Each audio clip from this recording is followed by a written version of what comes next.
Creating comics is a lonely career. Totoo yan. Actually, hindi lang ang paglikha ng comics ang nakakalungkot, kundi pati na rin ang pagbabasa. Imagine mo, para ma-enjoy ng lubusan ng isang comics, kailangan basahin mo siya sa katahimikan. Kailangan mo talaga ihiwalay ang iyong sarili para makabuo ng kwento. Pero ang katotohanan nga daw minsan ay bahagi lamang ng isang kabuuan. At hindi lahat ng totoo para sa iyo ay siya ring totoo para sa iba. Ika nga nila, may kanya-kanya tayong pag-iisip. Kamusta? I'm RH Kilantang. Tara, comics! Itong ipapakita ko sa inyong comics ang makakapagpatunay na hindi naman kailangang maging lonely sa paggawa ng comics. Sometimes, it takes two to tango. Wink wink. Ito ang Doobie-Doo Asks. Likha ng mag-asawang si Bambi Elorriaga Amago at Roland Amago. Finalist ang comics na ito sa 39th National Book Awards. Printed noong 2020, ito ay mayroong 107 pages.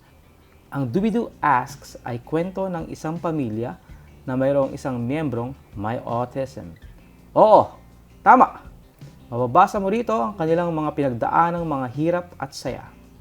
Nahulog ako sa husay ng pagsusulat ni Bambi. Damang-dama ko ang kwento at hindi ko inasahan ang emotional tsubibo na taglay ng comics na ito. Bumukas din ang kamalayan ko sa autism. Marami akong hindi naiintindihan noon tungkol dito. At ngayon naman ay masasabi kong Bambi helped me scratch the tip of the halo-halo.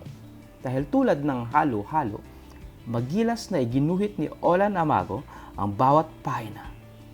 Tulad ng halo-halo, ito'y masarap sa mata. Hindi ako nalito o naligaw sa narrative na kanilang inaalay. Paborito ko ang isang page na ito kung saan makikita mo ang pagkadalubhasa at malikaing pag-iisip ni Mr. Amago. Ang totoo niyan, ay nahirapan akong bitawan ang librong ito dahil I'm always waiting for what will Doobie-Doo do. Importante ang librong ito dahil binubuksan ito ang usapan tungkol sa neurodivergence. Pero ang tingin kong pinakamahalagang ambag nito sa ating lipunan ay ito. Ang comics na ito ay tumatayong patunay na kahit na nasaan ka man at pakiramdam mo ay naiipit ka sa sarili mong mundo, hindi ka nag-iisa.